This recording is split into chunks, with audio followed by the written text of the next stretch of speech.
राधा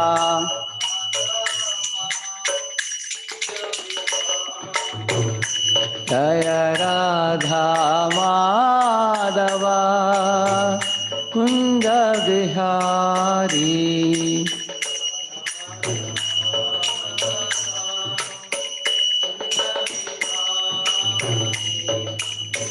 गोपी जना वल्लभा गिरिवरधारी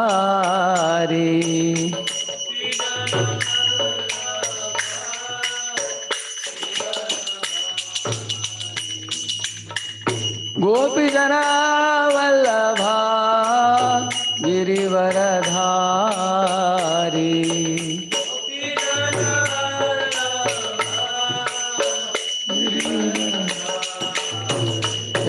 यशोदानंदन ब्रज जनरंजन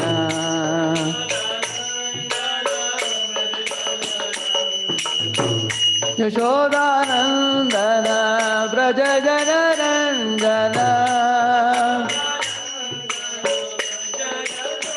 यमुना तीरा वनचारी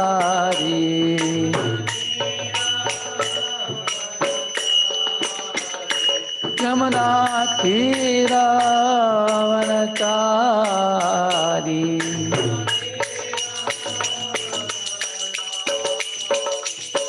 जय राधा माधव कुंज बिहारी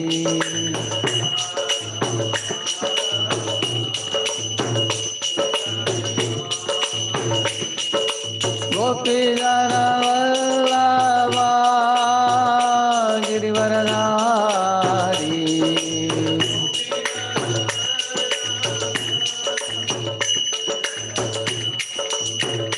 यशोदानंदन ब्रज जनरंजन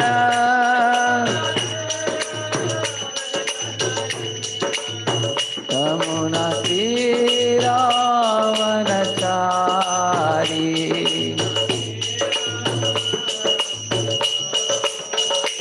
हरे Krishna Krishna Krishna Hare Hare Hare Ram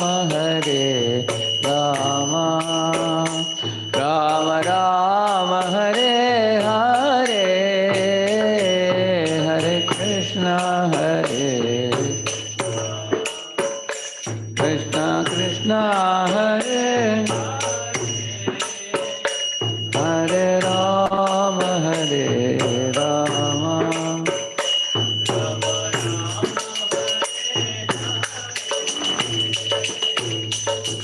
Krishna Krishna Krishna Hare Hare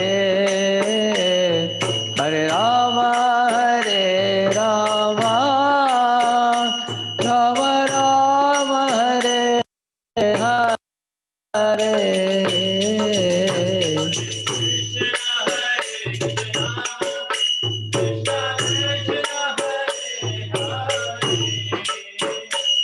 Hare Ram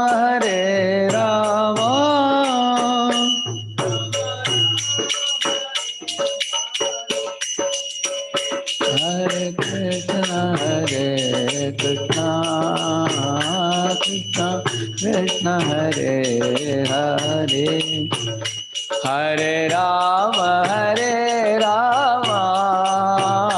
Ram Ram Hare Hare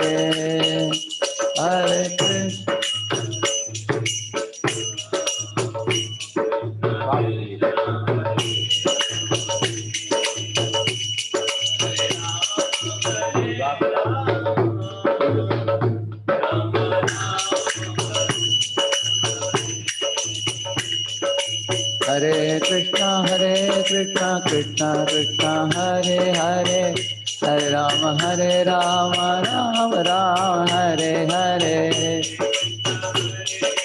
Krishna Krishna Hare Hare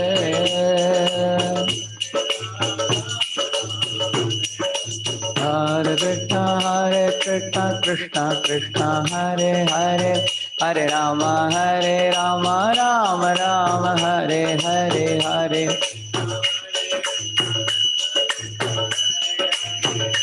Rama, Hare Rama. Jaya Radhe, Jaya Krishna, Jaya Vrindavan.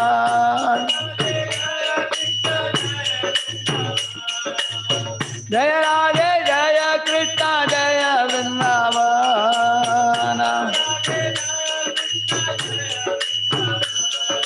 Shri Govinda Gopinatha Madana Mohana. Shri Govinda, Shri Govinda Gopinath Madana Mohana.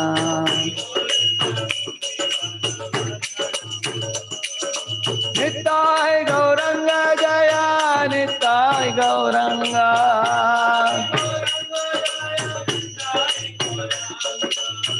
Nittai Gauranga Jaya, Nittai Gauranga. Hari Bol, Hari Bol, Hari Bol, Nittai Gaura, Hari Bol, Hari Bol.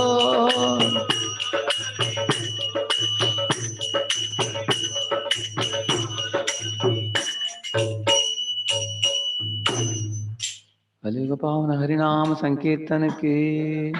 Shri Shri Radha Vrindavan चंद्र, श्री श्री जगन्नाथ बलदेव सुभद्रा महारानी, श्री श्री गौरनता श्री बालाजी की, श्रील प्रभुपाद की, ग्रंथराज श्रीमद् भागवतम की, अनंत कोटि वैष्णव वृंद की। ओम अज्ञानतिमिरन्धस्य ज्ञानाञ्जनशलाकया चक्षुरुन्मीलितं येन तस्मै श्रीगुरवे नमः। श्रीचैतन्यमनोभीष्टं स्थापितं येन भूतले स्वयं रूपः कदा मह्यं ददाति स्वपदान्तिकम्। वन्देऽहं श्रीगुरोः श्रीयुतपदकमलं श्रीगुरून् वैष्णवांश्च।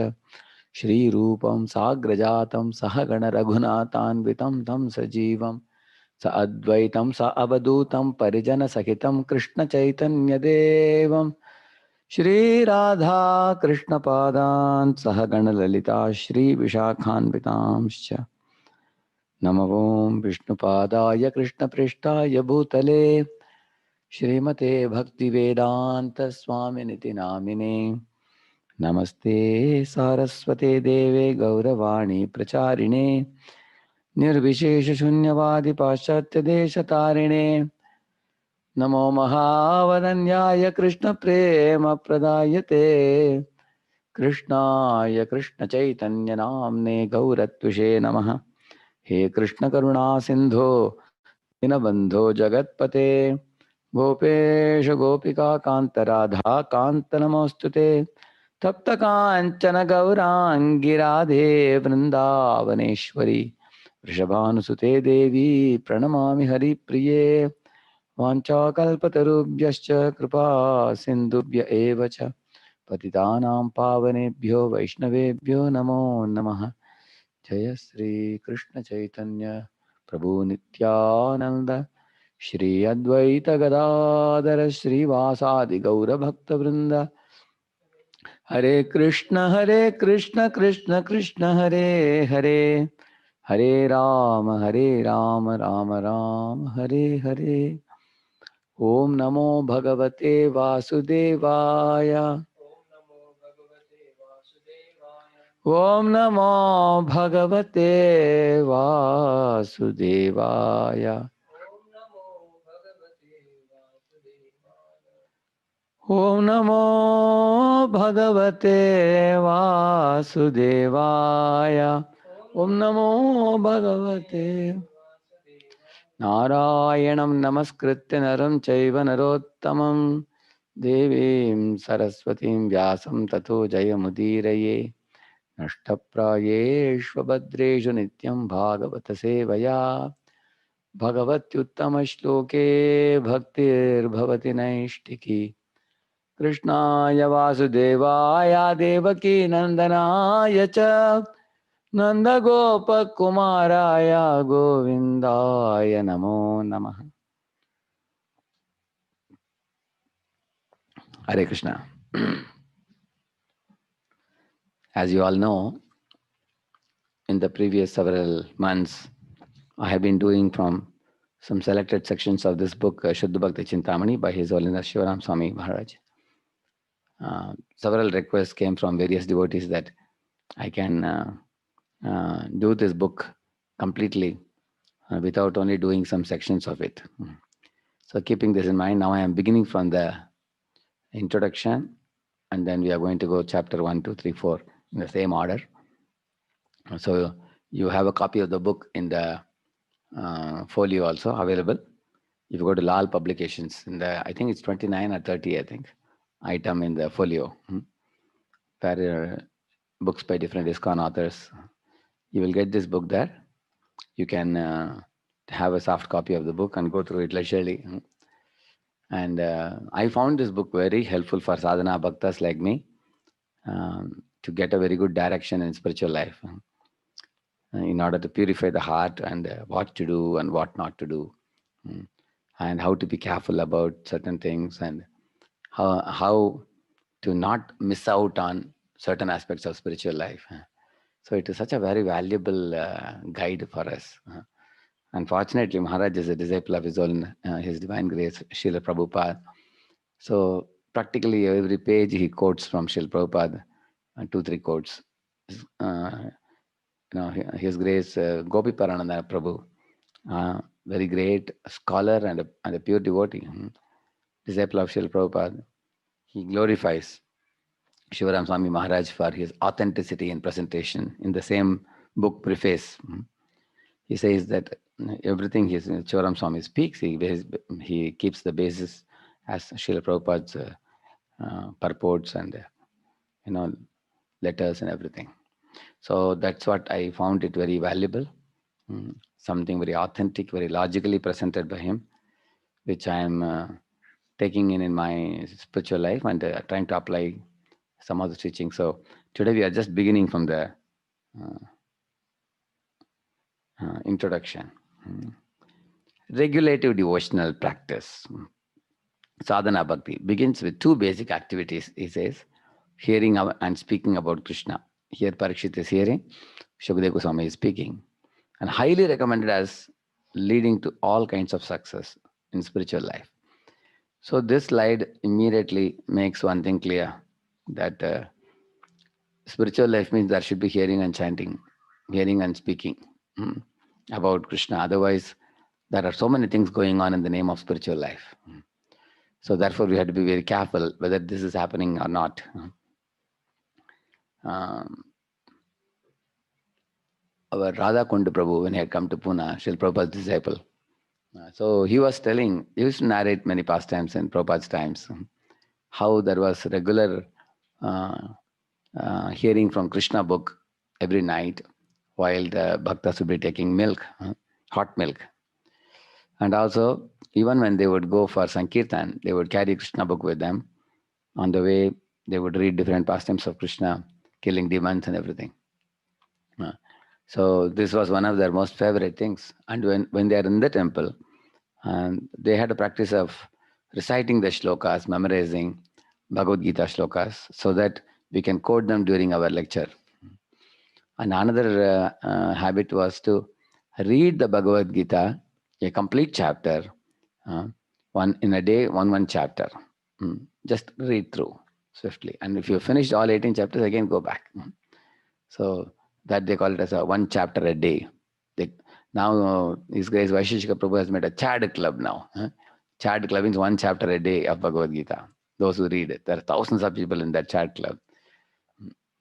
So why one has to read over and over again? Reading the Bhagavad Gita over and over again, makes it very clear for us. When you are talking to people, you can immediately quote 9.10. Maya Adhyakshan Prakriti Suyate Sacharacharam.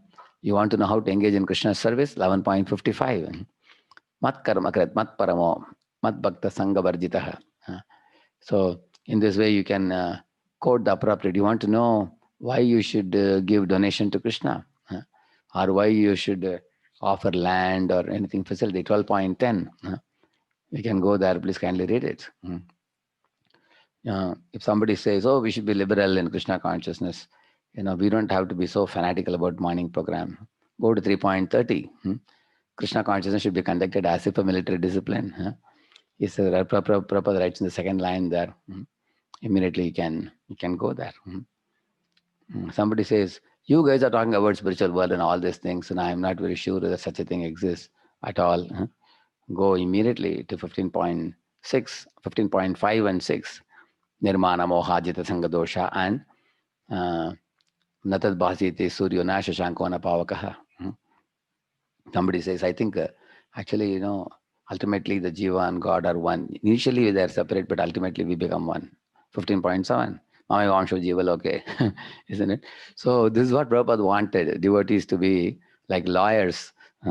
Lawyers actually quote from Indian Penal Code. We quote from Krishna's pure sound vibration. So therefore, if you keep reading, this is one advantage of repeatedly reading Prabhupada's books and repeatedly using Prabhupada quotes and shlokas. And same with Bhagavatam, we can extend it. You want to talk about how this material body is futile, useless. 10.10.10. Deva Sangitam Apyante, Krimi Vidbhasma Sangitam. Every living being's body in this world simply turns into ashes or, sand, or it turns into krimi, worms. It says, it comes in the section of Nalakuru Manigriva. Yeah. So in this way, whether it be Bhagavad Gita or Bhagavatam, if one reads, keeps Prabhupada books as the basis and keeps on again and again churning, you will find in ISKCON many of the fixed up devotees, they have read Prabhupada small books, medium books, bigger books. And then, again you read again. The same 4 books for Bhakti Shastri over and over. And read again doesn't mean just monotonically reading, like monotonously reading it. But reading in such a way that we can absorb it, we can remember it, we will be effectively touched by the information, and we can cite it also. So in this way, in general, when we keep reading Prabhupada books, one of the things you find in Prabhupada books is you can easily see it is very Krishna-centered, Prabhupada's writings. Nobody can miss Krishna while reading Prabhupada's purports. If somebody says, some or other in today's lecture, Prabhupada said so many things, there was no Krishna, you cannot say that. Because Krishna is pivotal in whether he gives lectures or whether he writes purport. Therefore, here he says, hearing and speaking about Krishna. And when we say Krishna, what does it mean? Is it only the person Krishna? Then he says, please read that. Because Krishna is so attractive that hearing and chanting about him brings a person to the point of insatiable obsession with him and ultimately to constant remembrance of one's forgotten loving relationship with the Lord. Yeah. So, yes, when you talk about hearing and chanting about Krishna, it is Krishna only, but there will be more explanation in the future slides. So, when we, if you hear about Krishna from the purports and or when you hear classes about him, what is the result of that? Prolonged hearing about Krishna and his pastimes. It leads to insatiable obsession with him, he says. Our Vishwanath Chakravarti Thakur says. That's what happened to Rukmini, who heard about Krishna regularly. When Bhishmaka would arrange some sabha classes every day in the Kaundinyapur. She has been hearing regularly, Shrutva Gunan Bhuvana Sundara Shinbatamte. And she says that I got awakened in my love for you. And that is the result of continued hearing. What happened to the Dasiputra, who later on went on to become Narada? He simply said, Tatran Vaham Krishna Katha Pragayatam Anugrahena Shrinavam. He says, I heard, because I heard, therefore my love for Krishna got awakened. This is the result of sincerely hearing.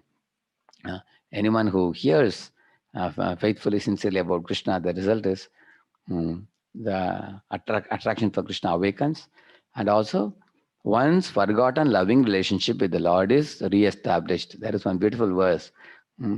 It says that Smritim Punar Vismrita Tattva Vartmanam Kuyoginam no Vitaratyalam Varahid. Prithu Maharaj says in his prayer to Lord Vishnu, he says, Varan Vibhostad Varadeshwarat Buddha Katam Pranite Guna Vikriyatmanam Yena Rakanam Apisanti Dehinam Tanisha Kaivalya Pate Vranena Cha Na Kama Yena Tatadapyaham Kvachin Na Yatra Yushmat Charanam Puja Sabha Mahattaman Tarhadayan Mukachyuto Vidatsvakarna Yutameshame Varehi.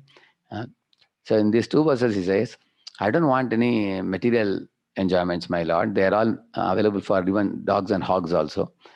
And you are a Kaivalyapati. That doesn't mean I want Kaivalya from you. Kaivalya is useless for me. Why? Because if you go to Brahman, there is no katha going on there about you. Your name, form, qualities, pastimes are not being described there. It's useless for me going there.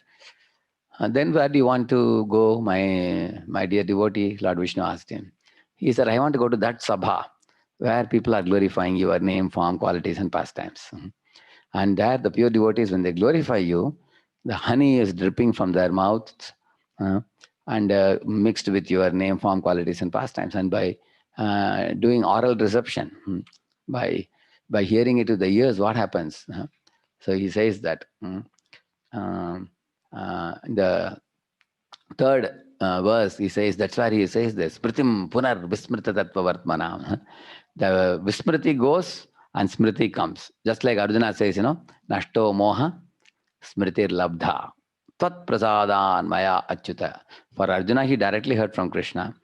If somebody is hearing from an Acharya, from a pure devotee and is hearing, then that hearing and hearing from Krishna, there is no difference. Prabhupada in fact says, if you read Bhagavad Gita, even today, those verses, your hearing can be as similar to hearing of Arjuna if you have Shraddha. Prabhupada says that. So then Vismriti goes away. Nashto Moha, Smritir Labdha. We get back our loving relationship with the Lord, which is the greatest gift in spiritual life. If somebody feels very strongly connection with the Lord, and I am Krishna Das, I simply want to live to please him, serve him. So he has attained the good fortune in his life. So, yeah, really. So Vishwanath Thakur explains that. Devotee with developed attachment to the Supreme Lord see him as Atmanaha, Yeah. their own favorite object of worship. Like you see in the picture here, Lord Chaitanya Mahaprabhu embracing Jagannath. He considers Jagannath his own and he's crying tears. And you see Madhvacharya holding Udupi Krishna. He considers Udupi Krishna his own. Yeah, you see Sripad Ramanujacharya revealing to Dhanurdas the beautiful form of Lord Ranganatha, whose lotus eyes, Kamala Nayanam, were revealed by Ramanuja to Dhanurdas. And in the picture above Ranganath's head side, you find Dhanurdas carrying an umbrella for the, Suvarnavalli, who was his wife. So beautiful lady, so he was holding an umbrella, but then he gave up that attachment to that attractive woman, and then they both became pure, followers of pure devotee Ramanujacharya, isn't it? So in this way, Ramanuja is revealing the beauty of Ranganath to the world. So you'll find all these pure devotees whom I have drawn here, they had different forms of the Lord, either Narayana or Rama or Krishna, or Krishna's various forms also, Jagannath and other forms. So they loved the Lord, they served the Lord, they experienced a strong relationship with the Lord, and revealed the beauty of the Lord to the world also. They invited other people. You also come and take shelter of this Lord. I am taking shelter. You also take shelter. In this way, and you will also observe some of them worshipped him as an infant. Like you see our Madhvacharya is worshipping him as a Balagopal, isn't it? Udupi Krishna. And some of them worship as an older child. Like for example, Madhavendra Prabhu was worshipping Gopal, who was little more grown-up boy, isn't it? Some worship him as a maturing youth, Kaishora form of Krishna, Radha Krishna, like that. Some worship him in a Balya Lila, in a Vatsalya Rasa. Some people worship him in Madhurya Rasa, some sampradayas. So in this way, in different sampradayas, acharyas have worshipped the deities and worshipped the Lord, awakened love for him, and they considered the Lord their own. Yeah.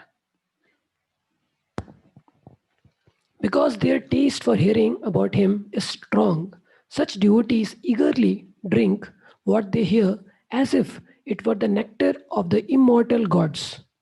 Less advanced devotees may have little taste for drinking this nectar, but their practice of hearing and chanting, if done faithfully, will purify their hearts and gradually give them the taste. Yeah, we as upcoming devotees, we do hearing and chanting for purifying our hearts. And great souls do hearing and chanting. While doing that, they experience ecstasy, ever expanding ecstasy they feel. And they feel tremendous taste as if they have drunken honey or as if they have eaten gulab jamun. They jump like anything, isn't it? They feel ecstasy. Here you find this a rare picture you might have seen probably. Lord Chaitanya Mahaprabhu is sitting next to him. See, both Chaitanya and Nityananda are keeping hand like this and they're sitting next to each other, Nityananda and Chaitanya. This is actually Tota Gopinath temple, where Gadadhar Pandit would lead the study of Srimad Bhagavatam. All other Vaishnavas are sitting around and they're sitting together and listening to Bhagavatam. And Mahaprabhu would tell Gadadhar, when he would complete Dhruva Charita, Prahlad Charita, speak it again. It was so ecstatic. He would hear it 10 times, 20 times, 30 times repeatedly. Probably they didn't need any translation or purport or elaboration. If you read from Bhagavatam, the verses as it is Sanskrit, you would read. Mahaprabhu, can speak commentation in Sanskrit itself. Naturally, they must have been conversing in Sanskrit with one another or Bengali with one another. So in this way, you're seeing them all coming together and relishing the katha here. And they hear it as if it is nectar for the devatas. Because the devatas drink nectar. If their ayu was, life duration was 1,000 years, if they drank nectar, it will immediately be promoted to 10,000 years. Or if they had 10,000 years, it will become 1 lakh years. They would get extension of their life. Similarly, advanced devotees, they want to absorb the Krishna Katha with great relish, and their taste is insatiable taste. Like Parikshit Maharaj told Shukadeva Goswami, what are you saying about Kaliya? You're saying some Naga came into Yamuna and he was defeated by Krishna and driven away out of Vrindavan. Who is Kaliya? Where did he come from? Why did he come to Vrindavan? How did Krishna defeat him? And please tell me everything more elaborately. Don't try to cut it short. He said, please do not think that I have not drunken water or I have not eaten food, I have not slept for many days. He said, honestly speaking, your katha is giving me such amritam, nectar, that actually I don't feel a need for any other material food or water or anything. My hunger, thirst, everything is gone, he said. So Parikshit Maharaj was hearing with so much relish. That's what here it is said that and the same thing you find whether it is Shaunakadi Rishis. Vayam na vitrupyam uttamashloka vikrame yata shanvatam rasa jnanam swadu swadu pade pade. It is very relishable at every step, the katha that you are speaking to us. Vayam na vitrupyam. We are never satiated. We are never saturated by hearing, they said. Generally, nowadays people say don't speak beyond 40 minutes. People's attention span is very short. They will lose the track of the class and they may switch off their mind and all that. But actually, there are people, the advanced devotees, they have ability to hear for long, long hours. So therefore, he is saying that Vayamna vitrupyama uttama shloka vikrame yata shrinvatam. By hearing about him, rasajnanam, swadu, swadu, pade, pade. At every step it is anandam, anandam buddhivardhanam, prati padam, purnamrita swadanam, like that. So in this way, both the speaker and the hearer are relishing. Like for example, Shukadeva Goswami is telling Parikshit, Variyanesha te prashna krita loka hitam dripa atmavitsam mata pumsam shotavyajyat paraha. Is saying that Variyanesha te prashna. Hey, my dear king, your question itself is so glorious. You're asking what should be heard, what should be sung, what should be remembered, what should not be heard, What should not be sung? What should not be remembered? Like that he asked Parikshit. Yata shrotavyam, ketitavyam, like that he had asked. And Shukadeva Goswami heard the question and became completely elated. He said, what a question you asked. Your question only deserves a gold medal. Such a beautiful question you asked. So therefore, it's a sincere question springing from the heart of the hearer. It's also a sign of the hearer's relish as well as the advancement of the hearer. Like Shaunaka, the rishis are hearing, but Shaunaka Rishi is himself very advanced. He had 88,000 sages as his disciples. So he, along with his disciples, was sitting and hearing. So therefore, the taste for hearing becomes stronger as the devotees become advanced in their relationship with Krishna. Now, where to hear from? You may have a question. There are many sources of authorized Krishna Katha. The word authorized clearly shows that one should not hear anything from anywhere. One should only hear authorized Krishna Katha and hear and discuss it. Because there are so many sources nowadays which are giving you Krishna Katha. Some are authentic and some are not. And sometimes the commentary, like one devotee in those days, came and told me that Prabhuji, one of the brahmacharis has got a book, a bulky book of all Chaitanya Leela put in one place. Because some guys have published very nicely, and he has given heading of the pastime and beautiful pastime with a picture. Just imagine, you want to spot out Chaitanya Mahaprabhu's pastime. From Chaitanya Charitamrita, it takes time. Because first of all, you have to know it's in which section or which chapter, and then it's all in shlokas and purports. You read it, it takes long time, and then you have to extract the essence and then remember the pastime. Imagine somebody publishes a book where the title of the pastime is there, and very nicely narration, big letters, and very beautiful, colorful picture also is there. So who will not want to have such a book, isn't it? It's like ready-made. It's like a pre-digested food for you, like for a Cerelac baby. And especially it's very good for people who don't regularly read. If they want to give a lecture, there are some guys who are mostly doing many other things, and sometimes they want to give a lecture. They pick up such a book, and immediately they go to the index, capture the particular pastime. Today is Gundicha Mandir Marjan, cut, immediately go to that page, and then you quickly read through it, which is about 4-5 pages, and then you can go and speak a class. But the problem inside that book was what? It was not an authentic book. It was written by one very famous author who was actually not properly situated Vaishnava. He had many things deviated from the Guru Parampara. So he himself had pulled out of the Guru Parampara. He was in Parampara before he came out, and he had written the book. So in that book, there was a pastime that Chaitanya Mahaprabhu not only comes to Shantipur, he comes to Navadvip also, and then he meets Vishnupriya, and then he gives his sandals to her, and Vishnupriya is very much thanking. She keeps it on her head, and then bows down to him, and he says, since you were my wife before, I cannot meet you anymore now. I am a sannyasi, but don't worry, you are my eternal associate in the Vaikuntha or whatever. Like that he blesses her, and then he leaves. So this pastime looks very nice. And everybody, especially, people will be very happy who wish to see that just like Mahaprabhu met Sachimata, if he also met Vishnupriya, it will be nice. But that pastime didn't happen at all. It's a concocted pastime, speculated pastime by those who feel a lot of sadness for Vishnupriya. So they have very beautifully cooked up that it's a fabricated pastime.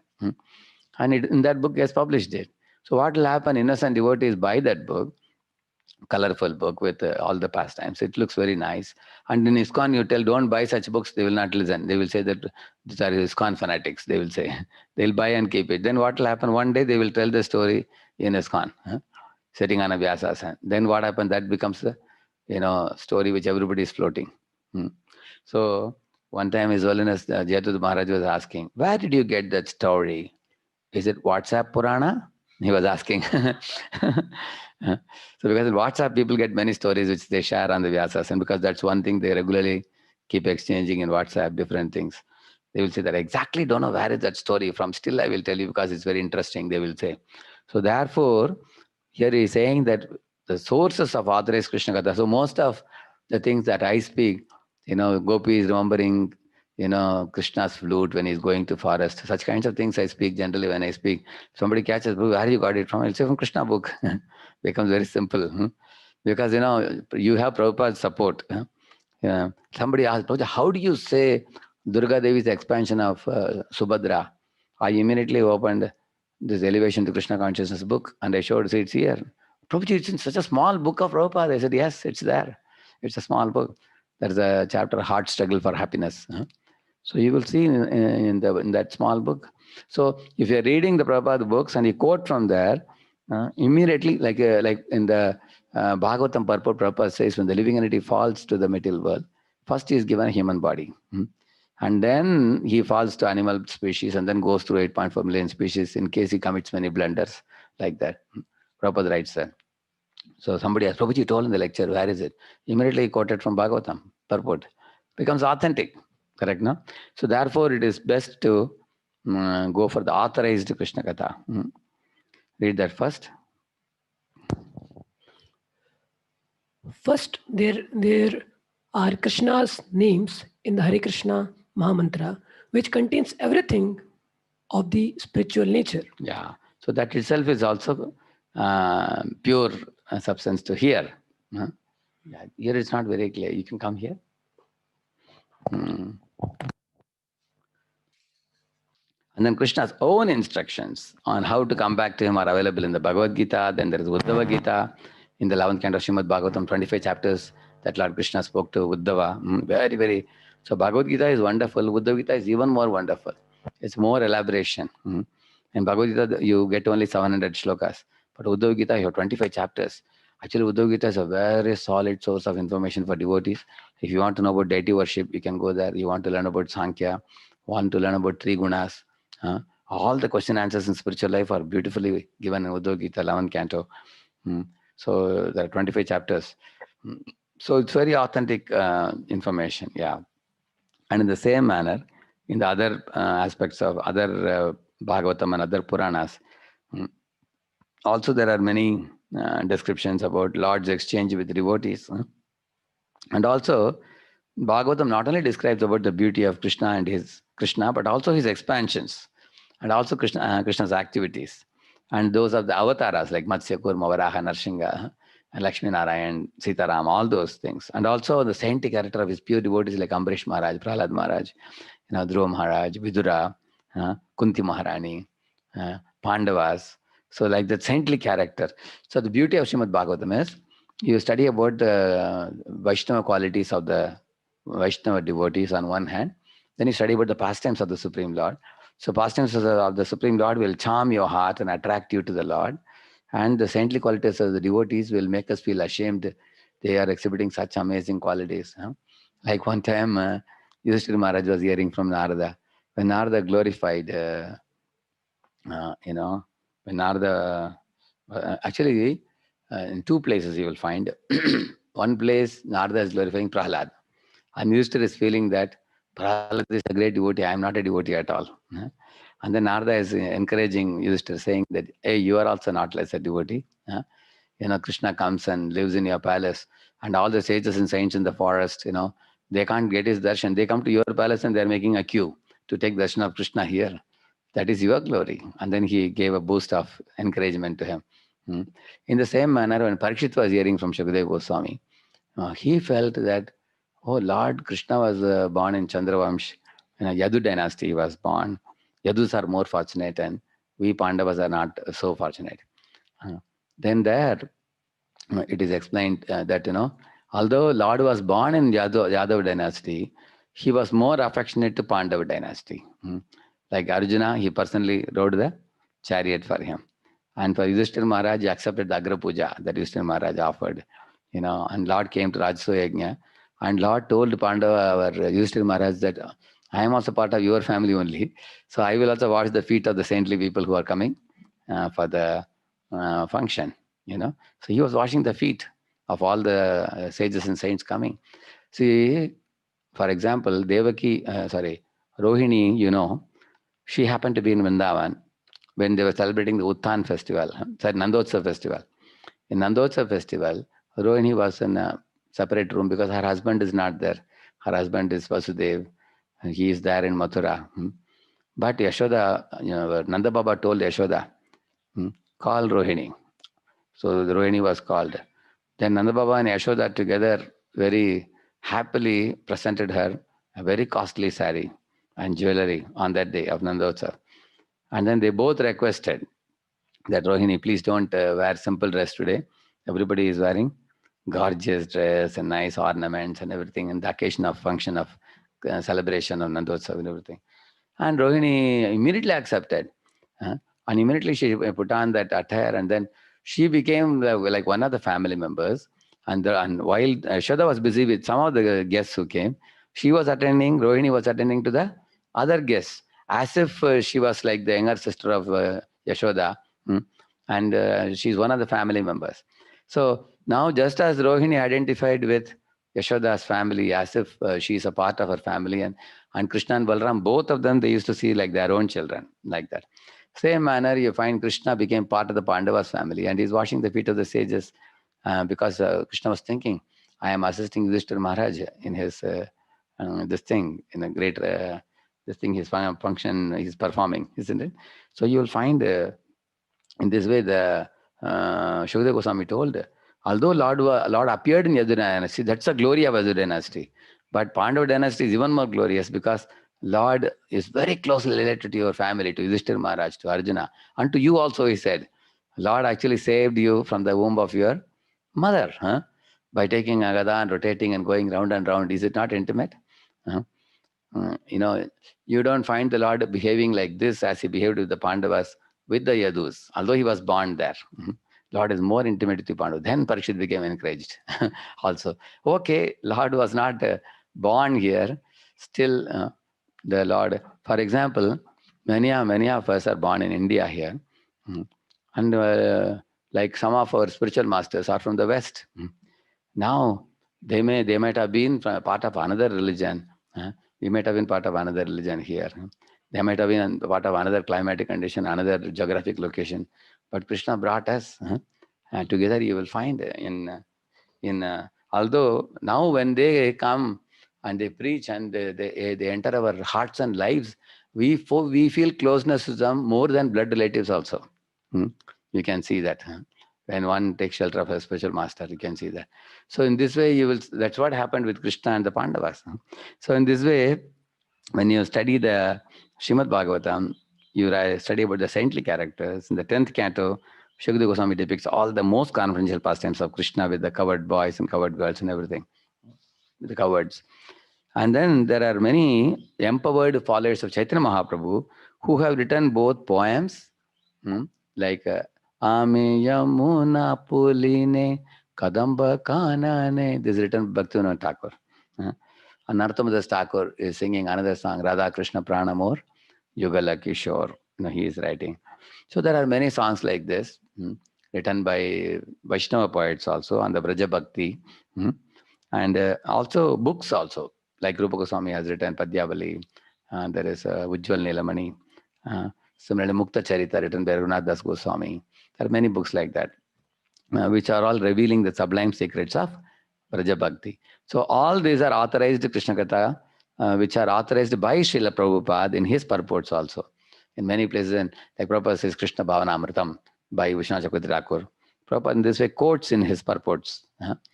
Prabhupada quotes and says that these are the books that a devotees, after reading Prabhupada purports, one can refer to those books also. Yeah. These two basic practices, hearing and chanting, are the foundation of all further activities of devotion, remembering the Lord, doing living service for Him, and reviving one's eternal bond with Him in a unique personal mood. Yeah. You see, we cannot actually remember unless we hear and glorify. It's not possible. Shravanam, Kirtanam, Vishnoho. Then comes Smaranam.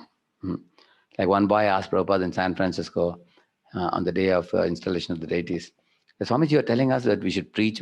How can we preach? We don't know so much knowledge like you are speaking. And Prabhupada said, therefore, Shrotavyaha, he said, one should hear. And that hearing is not just a mechanical hearing or I have completed so many books.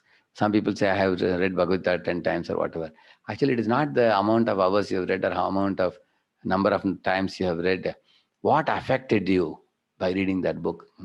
What impact it had in your life?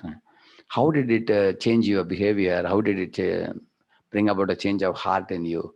What truth in that book has created a turning point in your life, that you were headlong going in a wrong direction, and this book actually turned you to walk in the right direction, like what happened to Mrigari, what happened to Amogha. And there are many people who were headlong, like what happened to Ajamila. So therefore, that impact of the book on our lives is a very important factor. It has to impact us. So in this way, the remembering of the Lord actually happens by hearing and glorifying, speaking, hearing and speaking. So, and also doing loving service for Him. We can actually serve mechanically. It's very easy. You go to many temples, you find there are young boys. Like in one of the temples, they told me, when they do Ratha Yatra or when they do some, Janmashtami festival and all, they just have to make one phone call to one organization, and they will supply them 200 youngsters, all atta kata, very strong fellows. They will come. Their hands are actually itching for some work, and they can actually erect pandals. They can wash the plates. They can clean this thing. They can do karseva type of thing, work. Lift the bricks and everything. And the ISKCON temple devotees are very happy that we get free. Huh? You just make a phone call. These guys come and do. Only you have to give them prasadam, which anyway we give everybody, isn't it? These guys come. So these guys are coming. It's very good. So when I heard it, I was telling them, oh, very nice that they are coming. But along with the prasad, there should also be some lecture also for them. No, they don't want to listen and lecture. They just they are in want of some activity. Okay, they are doing some. So how much is their activity seva? Some kind of, it's ajnata sukriti. Because they don't want to hear knowledge, nor do they want to specifically devotion service. But they go anywhere and everywhere, and if some work is there, they're ready to do. They're youngsters, they're eating well, and they're atta, so they want some activity they are doing. So therefore, he's saying that our service will become loving service when our knowledge is awakened. If knowledge is not awakened, it will only be a mechanical service producing some little bit of Ajnat Sukriti. Ajnat Sukriti, if it is one count, if you do loving devotion service, it will be 1 lakh count. It will have a tremendous Bhakti Sukriti input when it is done with awareness. Krishna says that in the Dravya Yajna, Tapo Yajna, Yoga Yajna, Tatapare, Swadhyaya Jnana Yajnascha Yatayaha Samshriya Vrataha. In that series of verses, he says that any yajna performed with awareness, that is like a difference of earth and sky. It's a very big difference. It's not the same. Krishna says that. So in order for us to be able to do the services of Krishna lovingly, therefore the foundation has to be established. Just like a building, you are erecting a very tall tower, but then you need a very solid foundation, which nobody is going to dig and check. You only have to make sure that you did it. Same way, our hearing and chanting should purify our heart in such a way that it produces remembrance of the Lord. It should actually arise prayerful thoughts in our heart. If you are regularly reading, regularly hearing, it should arise feelings of remorse and repentance for our mistakes. It should also arise feelings of gratitude, an attitude of gratitude. It should also arise feelings of Lord's goodness, Lord's purity, Lord's kindness, Lord's compassion, Lord's greatness, Lord's charmingness, and Lord's sportiveness, and His Lord's expertise. All these things should arise in the heart. If we just keep reading and hearing and speaking, privately everybody can feel this. If such, so regarding the Lord, such feelings should arise. Regarding devotees, such feelings should arise. So when such kinds of feelings are arising, that's what is called remembrance. When the remembrance comes, then in case such thoughts are arising, that means a person is a thinking person. He is not a dead person. He's a thinking devotee when he is studying. So then, most amazing thing is when such thoughts arise, then when he again reads the purport, something very stands out. It just comes out from the purport, and it goes straight into our heart, and it occupies a place, and then it keeps on inspiring us in spiritual life. And that's where the real inspiration lies. Yeah. Read further. In the current degraded age. In the current degraded age, proper meditation and loving service are almost impossibly heroic accomplishments for most people to even hope to achieve. So, intense hearing and chanting about Krishna are all the more important. All the more important, yeah. Now somebody may say, why are you so much emphasizing on, hearing and speaking about Krishna? Actually, in the other ages, there were other processes also. Like you can go to the forest, do meditation, you can do Ashtanga yoga. uh, There were also other processes like yajna. If you do a Rajya yajna, actually I heard that thousands and thousands of people were involved in performing those yajnas. Actually, sometimes the yajnas would spread over several acres of land. Like in our yajna, when we do during initiation, you will see that 4 people sit in 4 corner of the hall and they read Bhagavatam. You've seen that? Correct? You've seen that? When they would do Rasa Yajna and all, it will spread over so many acres that in 4 corners they will put 4 pandals and Bhagavad Katha will be going on. For one corner, there will be one whole Katha, 7-day Katha will be going on. Can you imagine? So huge level operation. So in this way, in those times, there were also many other processes. That's one thing. Another thing, the climate, the ambience condition in the world was very conducive for spiritual progress. You know, people would never hear anything like killing of a cow or aborting of a child. Unheard of. Business people will fear to cheat others because Lord is watching. There are 12 sakshis are watching. And there was also Prabhupada says one world, one king, one Sanatana Dharma, you know, and you know, ultimately everybody aligned under one state. World was like one state at that time. It was Rajyecha Avikalecha Nityam Virudham Mamatam Jahau. In that verse he says, Prabhupada says Avikale actually means it was undivided, one singular kingdom for the whole world. So the rules, the whole world was run in such a meticulous manner. It was very easy to keep law and order and everything. But now times have changed. Kali Yuga is actually a very degraded age. Manda sumanda matiyo manda bhagya hi upadruta. Therefore, the only process we have to hold on to like a rope in our life. Imagine I have fallen into a well. The only rope which is dropped for me from the top is the hearing and chanting. If I hold on to that rope, will when they take me out, I'll be saved. But if I don't do hearing and chanting, I will get lost only. Therefore, he is saying it intense hearing and chanting. Because if you do very mild hearing and chanting in the name of completing some sadhana card, some people read a few pages and they complete. Actually, if I didn't get any powerful point from the purport to touch my heart or to apply in my life or to get into a state of wonderment or eagerness to share the same with others, then the kind of reading we are doing, we are not gaining much nourishment. It's like you put a big plate of food into the belly and immediately it's gone. You don't have anything digesting in the body. Yeah. Given all this, shouldn't those who want to be Krishna's devotees delve deeply into the nectar of his pastimes, giving up all inhibitions and other interests? Yeah, which means all inhibitions means what? Sometimes devotees say that, hey, don't show some pure devotee syndrome. Some people say, what is pure devotee syndrome? Hey, he will always talk about Krishna, Krishna, Krishna. He will talk about Vrindavan.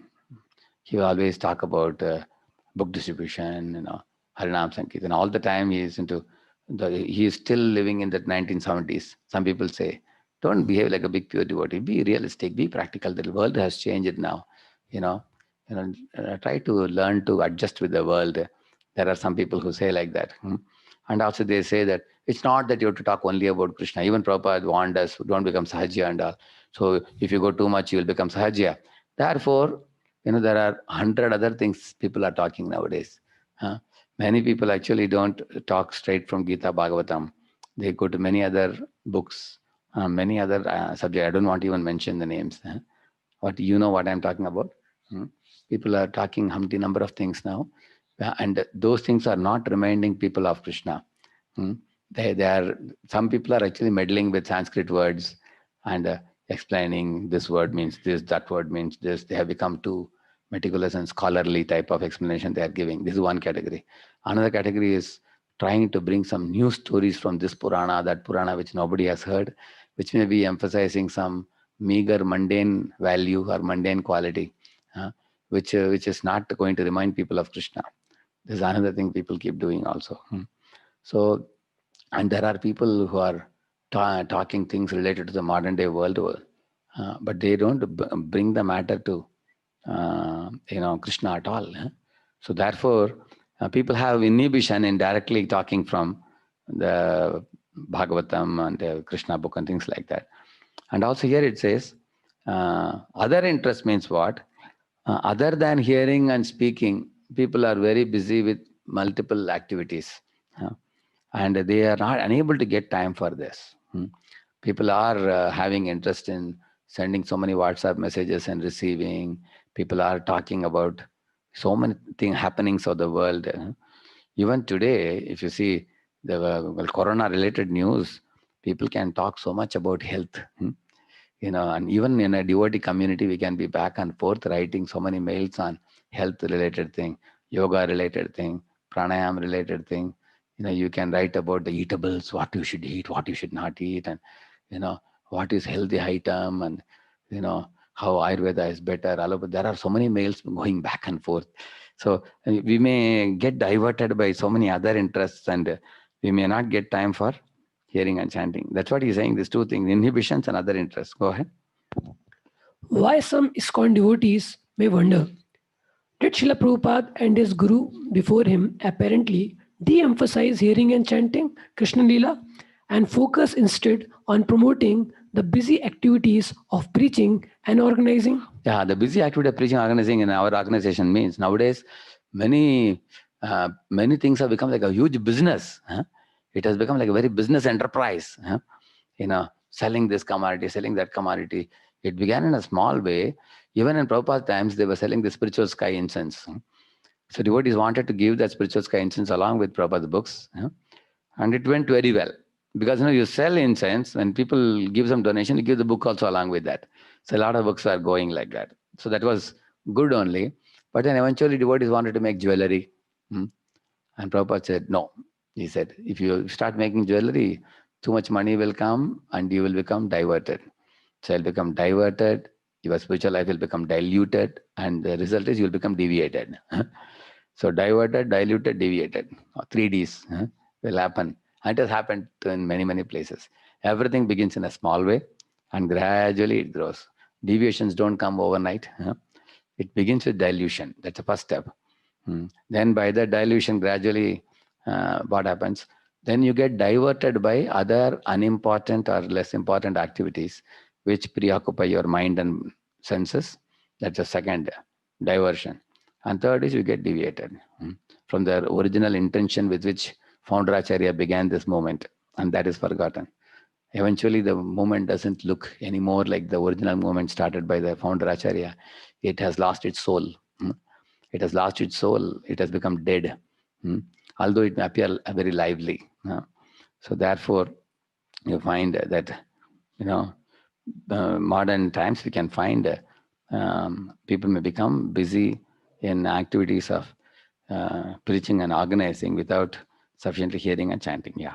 This doubt has led too many devotees to leave the company of Srila Prabhupada's preaching mission for supposedly greener pastures. See, this is a very great loss for ISKCON, because some devotees felt that in ISKCON there is too much management and administration, and we are not getting quality hearing from our preachers. And they invited Gaudiya Math, many of the preachers from India to abroad, and they started hearing. Now Gaudiya Math, what happens? They have ample of time that they may grow a beard, they may sit and listen for hours together during Chaturmas time and all that. So they have a lot of things to share, but they don't have opportunities. But ISKCON has abundant opportunities, but they don't have sufficient stuff to share many people. So because of this, then Gaudiya Math started coming into ISKCON in many places abroad, and then they got initiated from Gaudiya Math, and those guys were asked to quit ISKCON. You are getting initiated from another organization, you go and stay with them. And for them, there is no proper facility to stay out because they are not into management and organization. These kind of practical problems came. That's what he's writing. This doubt has, and some fellows left ISKCON into Radhakund Babaji's And Radhakund Babaji's, they have studied a lot because they don't do anything else. They don't go out preaching. They study a lot and they speak a lot. And some of them smoke BD also. Some of them have illicit connections. So some ISKCON devotees were not aware of it. They only heard the very powerful talks and got inspired. When they would go there, after say 3-4 months, they hear and they even take initiation. Then they will know Babaji has a connection with somebody, improper connection, and he has bad habits. And in this way, na Garka na Gatka, neither in ISKCON nor with Radhakund Babaji, they left everything and went back to Karmi life. It has happened like that. So he's saying this doubt has led too many devotees to leave the company of Srila Prabhupada's preaching mission. For supposedly, therefore he uses the word supposedly. It's not a green pasture. It is supposedly green pastures. Probably fewer devotees have made this most unfortunate choice had they better understood the intentions of Srila Prabhupada and his predecessors. So what he is saying is Prabhupada and his predecessors like Bhaktivedanta Thakur have given us warning not to enter into Vrajalila, very whimsically, like a choir's fool. Rather be on the side of caution and alertness. And therefore, they have given alertness, and they have given why Prabhupada has emphasized on organizing and preaching mission. He knows that most people joining ISKCON are passionate and ignorant, and they are very young and neophyte in spiritual life. So initially, if they get into all this Radha Krishna Leela and everything, they will get more confused and bewildered and do damage to themselves and others. So they have kept many activities to keep us busy and read the basics of the Krishna conscious philosophy. And then when we get purified to a sober state, and then we will be able to understand the Vraja Bhakti more nicely. So now, the Shrila Bhakti Chintamani, introduction, these are the different topics which are going to come. And in the introduction, the meaning of Krishna consciousness is explained very nicely here. How it became ISKCON. Krishna consciousness, not God consciousness. So in the there was one devotee who had suggested Prabhupada that we can call it International Society for God Consciousness. Prabhupada said, why do you call it God Consciousness? People may not know who that God is. Ultimately, the Supreme Personality of Godhead is Krishna. So Prabhupada insisted that he would like to have it Krishna Consciousness. And Prabhupada said, in case they don't know who Krishna is, let them come and ask us, we will tell them. Like that he said. So when you say Krishna Consciousness, it accommodates both devotion to the countless expansions of Krishna like Rama, Vishnu, Matsya Kurma, Varaha, Narsinga, all of them are included in this. And the confidential essence of the teachings of Lord Krishna and Lord Chaitanya, that is also included in this.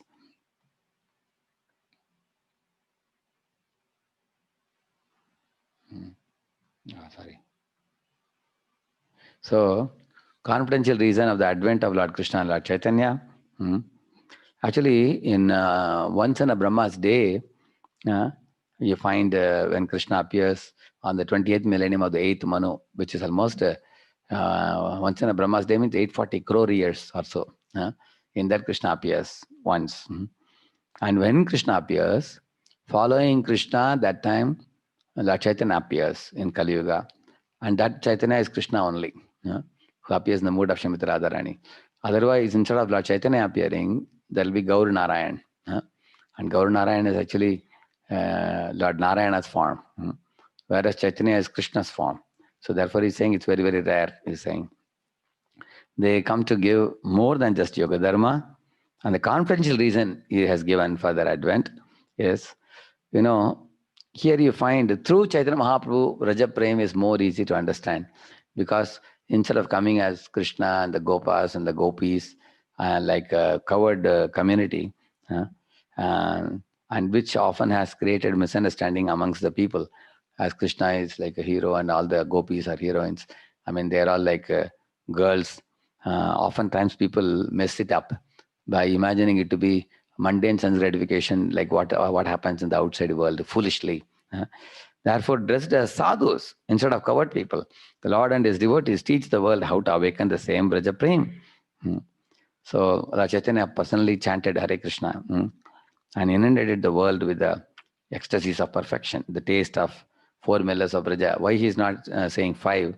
Shantaras is not included in this, only the Dasya onwards, because Dasya onwards the service starts. And in Shantaras there is admiration. In Dasya there is service. In Sakya there is intimacy. In Vachalya there is possessiveness. And in Madhurya, all these 4 included with the super, intimacy type of the conjugal love. Huh? So in this way, all these four, that's a confidential reason. Yeah. So in the spiritual world, all these four mellows are practiced. So for us, those who are neophyte devotees, for them, Lord Chaitanya first said how you should begin practicing Krishna consciousness. What is the meaning of Krishna consciousness for us when we begin? He said, give up Kaitava Dharma, he said, and engage in proper devotion service. Now, what is Kaitava Dharma? Worshipping different demigods to begin with. And Prabhupada gives a beautiful example. Recently, I heard in his lecture. He says, somebody goes to meet the Guru. And then instead of bowing down to the feet of Guru and touching his feet, somebody touches the head of the Guru. Guru, please give me your mercy. Like that, he's touching the head. And then Prabhupada says, that is avidipurvakam, he says. It will become offensive. How can I touch the head of Guru? Are you blessing Guru? Huh? You are supposed to bow down and touch his feet. That is proper. Touching head is not proper, Prabhupada says. In the same manner, worshipping demigods is like touching the head of the Lord. Huh? So it's not proper, Prabhupada says. It's avidipurvakam. Because you are actually rejecting the Supreme Lord and you are going to the demigods in order to get the desire fulfilled in an illegal, illicit way. Huh? Just like, for example, if there is a mitai ka dukan, mitai shop right opposite your school, like I used to be a small kid opposite our school when I was in second standard or so, they used to sell one pink color mitai. It used to be very sweet. It's like square. So all the children would rush there to buy that. But the problem is it would be surrounded by flies. My mother would tell me, you should never eat that. It's very bad. It will cause you fever and infection. No good. You should go to a shop and buy something inside this thing, bottle, kept it closed. But I would say, no, they are more costly. This is only 20 paise. And that chocolate in the shop is 1 rupee. She would say, no, even if it is 1 rupee you buy, I will give you money. But don't eat this one. So Krishna is like that. Krishna is like our mother. He says, even if you have to pay a more heavy price for pure devotion service, Shuddha Ghee se banaya hua laddu, even if it is 25 rupees, no problem. Take 25, you buy and eat that. And don't go for this cheap one, which is freely available and which may be tasty, but surrounded by flies. Similarly, demigods give you like the shopkeeper. Shopkeeper is not going to care about your health. You give him money, he will give you. So demigods are also like that. You do puja for them, they will give you. Like Ravana wanted golden Lanka, Shiva gave. And Ravana destroyed himself with that. Bhasmasura destroyed himself with that. In this way, the demigods give you whatever you want, but Krishna gives you what you need. So therefore, going to demigods is Kaitava Dharma. And the moksha is called Kaitava Pradhan. Amongst all the different Kaitava Dharmas, Kaitava Pradhan is moksha. Why? It's a supreme cheating. Supreme form of cheating. It's actually working hard, performing all kinds of tapasya. It appears that they are very renounced fellows, but they are most envious fellows of Krishna. Why? Because they know that in the material world you have to suffer. They want to go to Brahma Jyoti. They want to avoid suffering also and not surrender to Krishna also. Therefore, it's called Kaitava Pradhan. Scientists do the same thing. Atheistic scientists, they want to make this world a comfortable place without surrendering to the Lord. You will see that. So these are all deceitful behavior. So Chaitanya Mahaprabhu taught that we have to give up being a Dharmadvaji. And Dharmadvaji also means a pretender who pretends like a religious person who is not religious at all, who has some ulterior motives of making some money through somebody. He poses like a religionist, or he has some bad, ill intentions, like Ravana wore the dress of a mendicant and took away Sita, or Indra wore the dress of a mendicant and stole away the horse. These are all examples of deceitful religion. So in the modern times also, there are so many people speaking all kinds of rubbish, bluffing stuff, which doesn't talk an iota of the true religion of love of God. Actually, loving God is the ultimate goal of life. People are teaching people how to love the society, how to love the family, how to love the dog, how to love this, how to love that, except loving God. So therefore, this is the very first step for any spiritualist. Give up deceitful religion.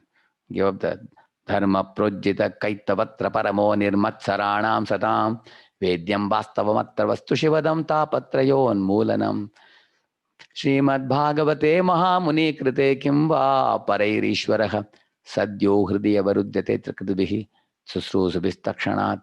So this verse says this, Dharma Projita Kaitavatra Paramo, the very first thing Bhagavatam does. It kicks out all, materialistic religions. So Bhaktivinoda Thakur says 6 types of materialists. He says, those who have neither faith in God nor in morality. Then he says, second category, they have no faith in God, but they have faith in morality. And the third category, they have both faith in God, also they have faith in morality, but their faith in morality is more than their faith in God. Whenever it comes to compromise, they will compromise God and they will put more faith in morality. That's third category. All these are materialists. And the fourth category is Dharmadvaji, pretenders, cheaters. And the fifth category is impersonalists. Sixth category is demigod worshippers. So all this is calling them as materialists. So one should avoid the company of the 6 type of materialists.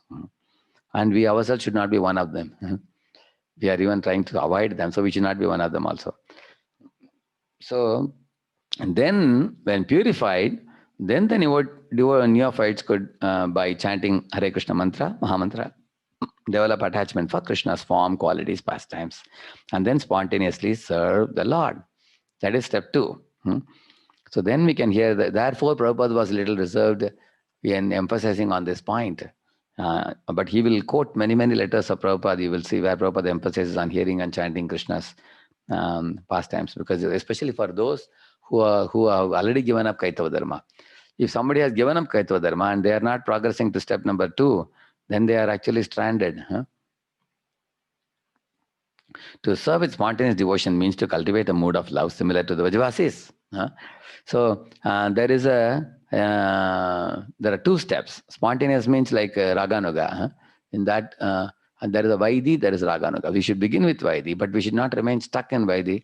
We have to come to the Raganuga platform, following in the footsteps of the Vrajavasis. That's the point he is making.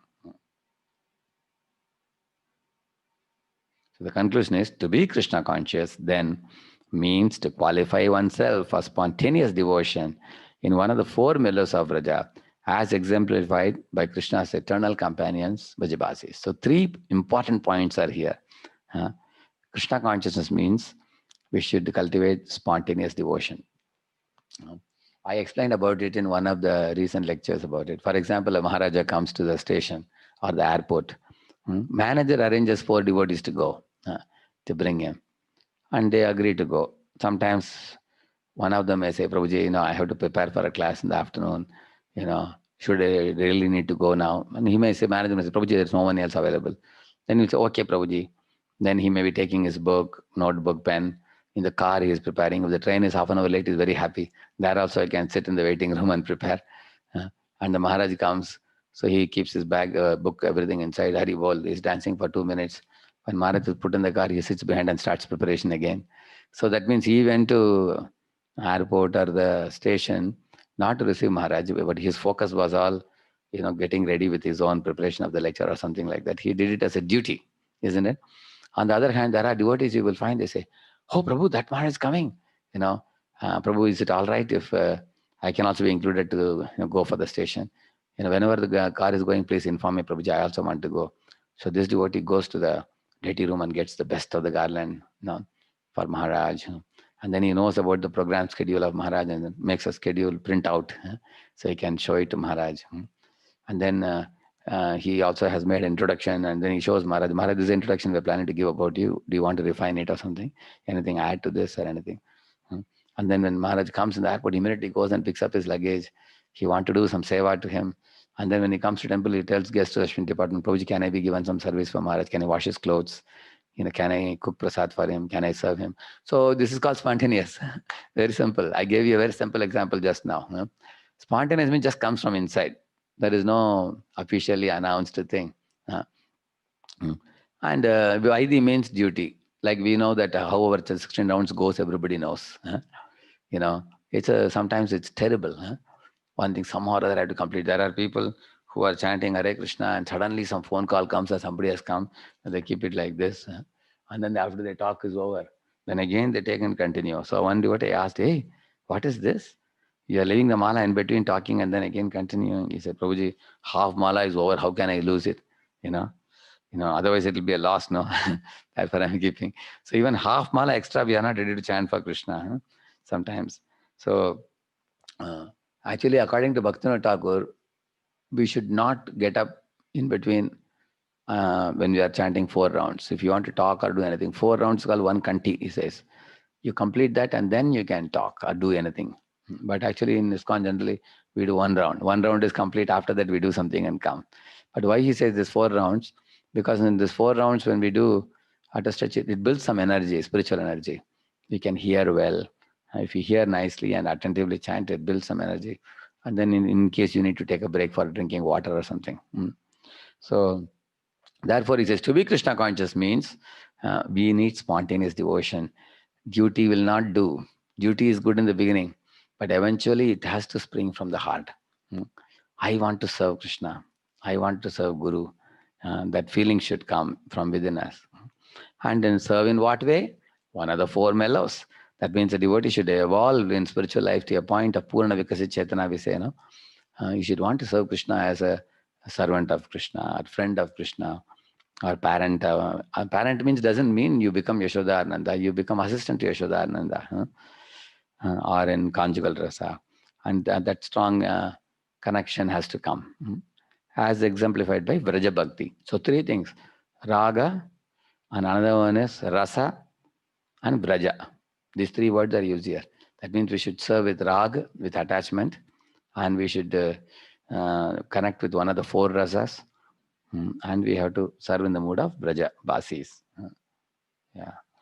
Because this understanding is confidential, Srila Prabhupada rarely spoke of it in the public and wrote about it only sparingly in his books.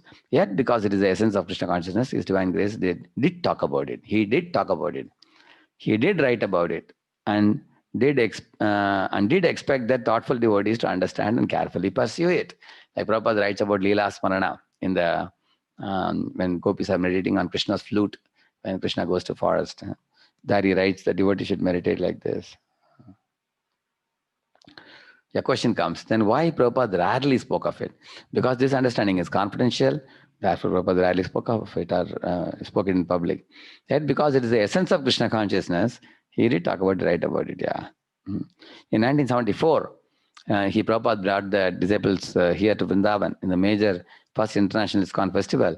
He encouraged them to reflect on and aspire for this perfection. That is for our own ISKCON devotees, he told them. He also warned that such a confidential quest, the goal of which is suitable for Paramahamsas, must be approached with great caution and reverence.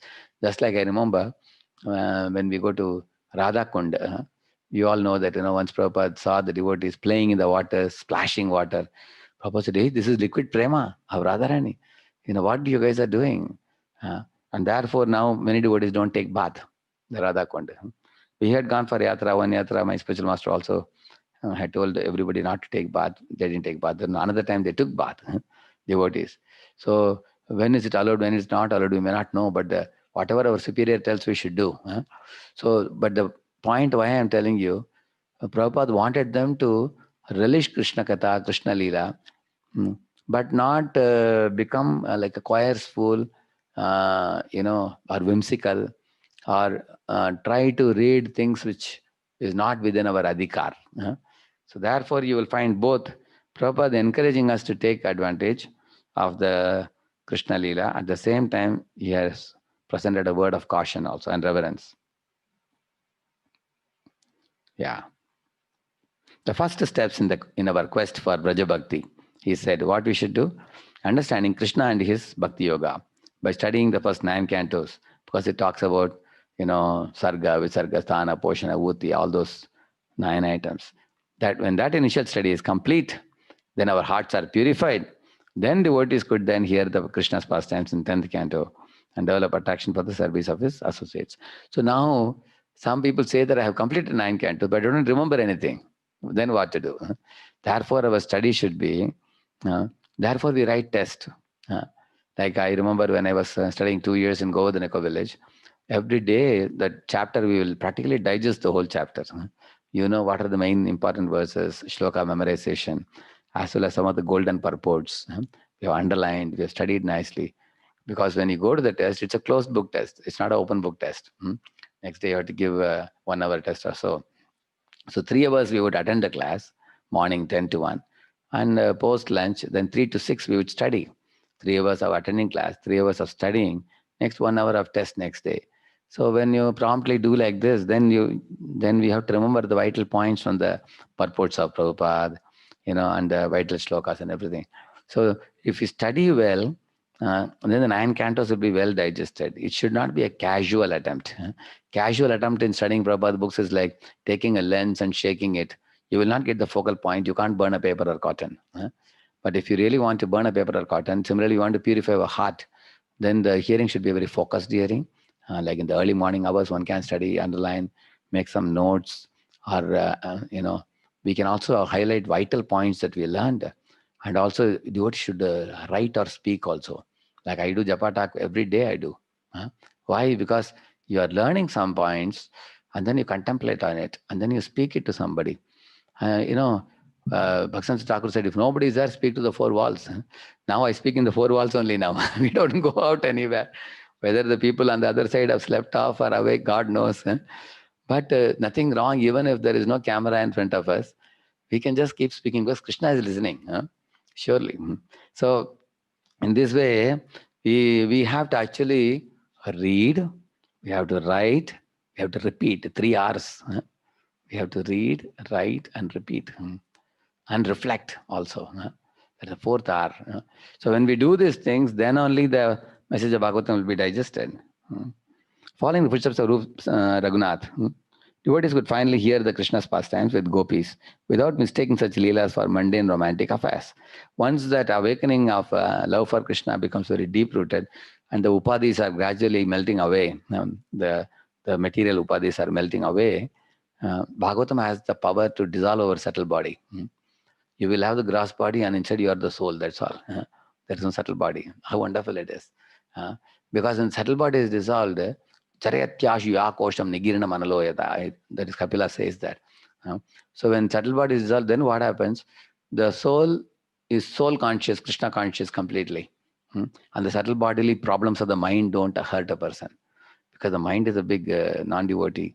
Bhaktivinoda Thakur says, it creates havoc of sukha, dukkha, mana, pamana, and all these things, dualities. A devotee is able to surpass the dualities of the mind by absorbing in Bhagavatam. Yeah. Yet because it is the essence of Krishna consciousness, His divine grace did talk about it. Yeah. Okay. See, Prabhupada is saying here, yes, this is my request. You have come to Vrindavan, try to understand what is Vrindavan Dham, what is Radha Krishna, but very cautiously, very carefully. Go through the Panchatattva. Gradually you'll be able to understand. That's the highest perfection. This is Chaitanya Mahaprabhu's philosophy that Aradhya Vastu, the worshipable Lord is Krishna, and he is worshipable. His Dham is also worshipable. Aradhyo Bhagavan Brajeshataniyas Tadhama Vrindavanam Ramya Kachidupasana Prajabadu Vargena Va Kalpitaha Srimad Bhagavatam Pramanam Amalam Prema Pumarto Mahan Sri Chaitanya Mahaprabhur Matamidam Tatra Dharana Paraha. That's what Prabhupada is saying here. Then we will be favored by the grace of Krishna to understand him and his pastimes with Radharani. Yeah. And this topic is elaborately explained in Lord Chaitanya's talks with Ramananda Rai. In the last several days, I have been speaking on this Ramananda Rai Chaitanya Mahaprabhu conversation very elaborately. Almost, I think we must have had 12 to 15 sections, 12 to 15 sittings. This whole chapter, we completed 8 chapter of Madhya Lila. Madhya Lila 8 chapter, very thoroughly we discussed it. Gradually we went with main themes, because this chapter, if we lay a solid foundation of this Krishna-Gopi relationship, one day we had on Gopi's love for Krishna, another day we had on Radharani's love for Krishna, and we had on Krishna Tattva, Radha Tattva, one class we had. So when we nicely understand it based on the Acharyas, then we are safe to advance further. So Sri Sarup Damodar Goswami praises Chaitanya Mahaprabhu for revealing the secret. You know the famous verse. Anarpitacharim chirat karunayadavatirna kalau samarpayitum unnatodbala rasam sabhaktim shriyam Haripurata sundaradhyutik kadam pasandipitaha sada hridaya kandare swarato vashyachinandanaha. His Holiness Bhakti Purushottam Maharaj was explaining it so beautifully. He was telling that just sometimes the elephant is running away from a lion. and enters into a cave. But the lion also goes into the cave and knocks the elephant down and drags him out of the cave and kills him. Similarly, our anarthas are compared to a big black elephant which has entered into our hearts and running away from Lord Chaitanya, who is like a lion. But Lord Chaitanya lion enters our heart and knocks down the anartha elephant and drags him out completely, freeing our gufa, our heart of all the anarthas. And then not only that, and in that heart, what is he offering? Unnata Ujjvala Rasam, the shining jewel of Radha Krishna Bhakti, the Madhurya Bhakti, he awards it to those who become his followers, Lord Chaitanya Mahaprabhu.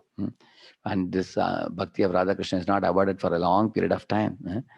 It's forgotten, but Lord Chaitanya brought it, he lived it, and he taught it to others also.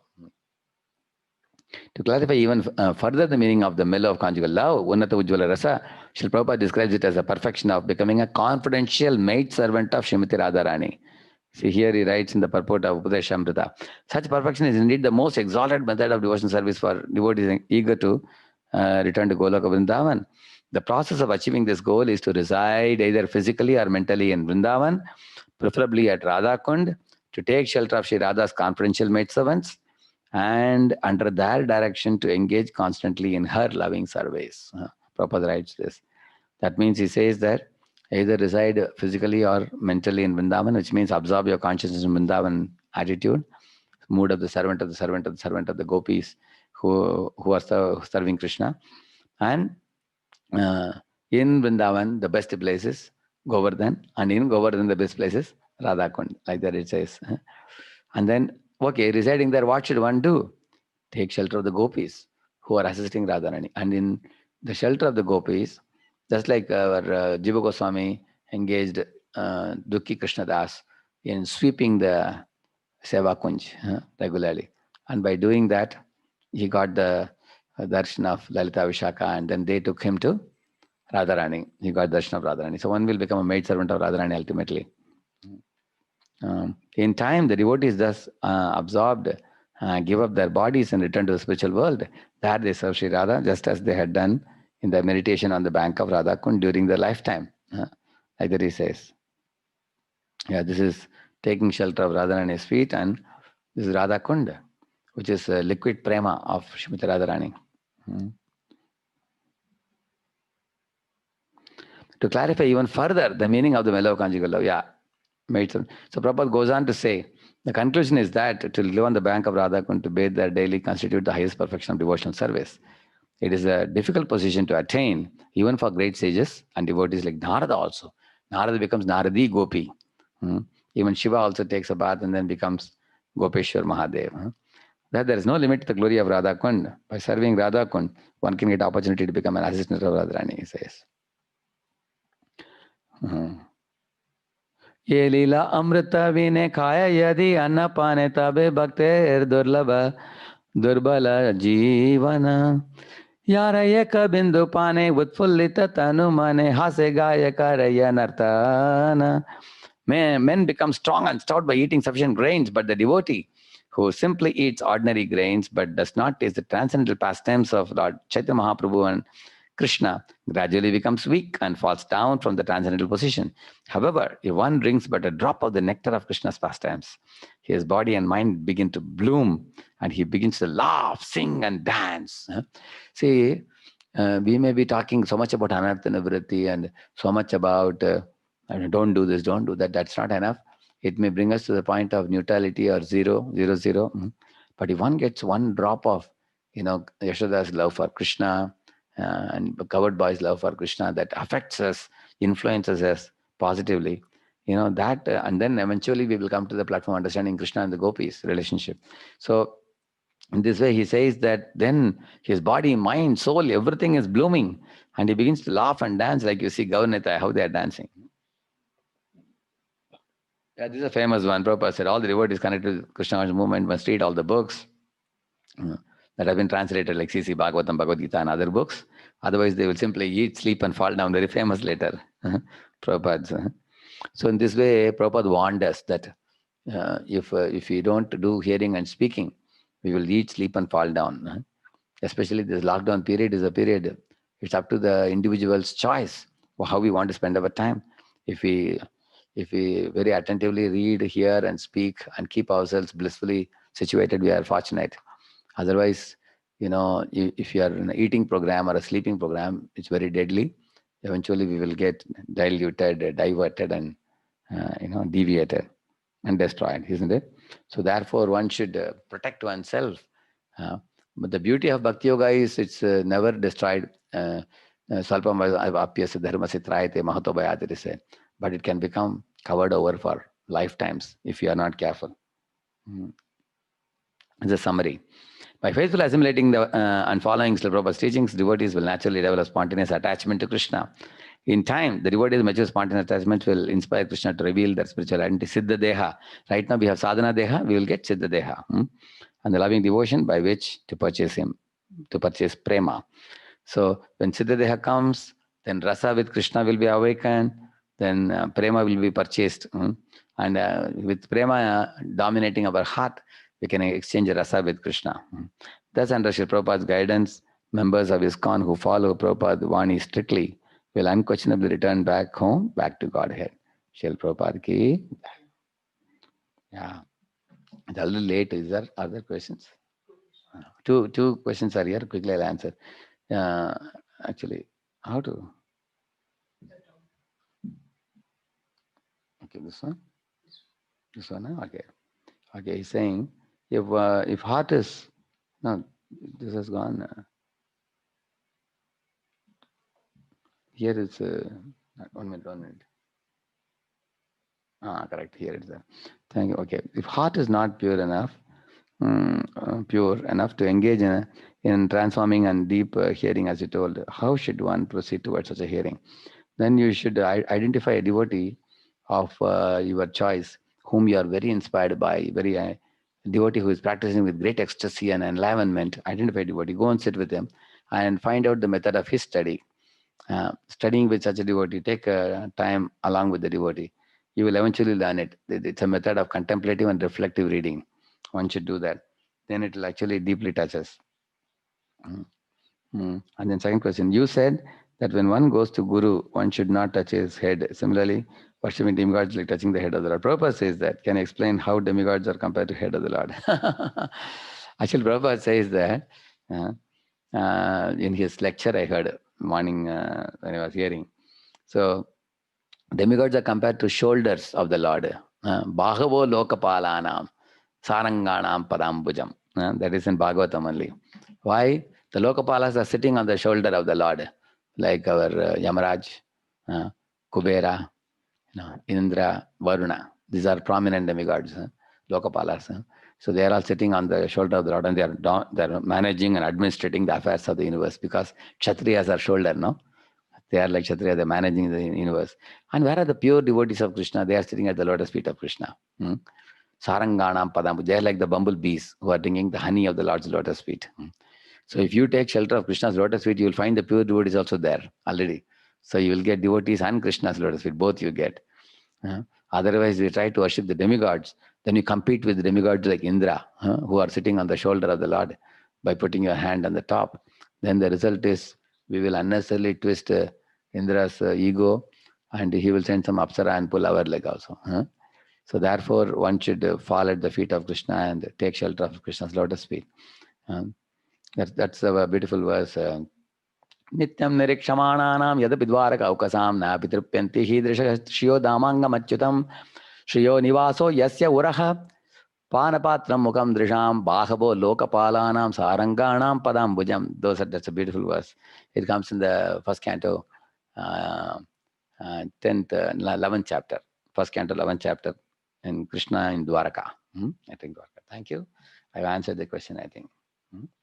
Srila Prabhupada ki, Gaur Bhakta Vrinda ki. Thank you very much.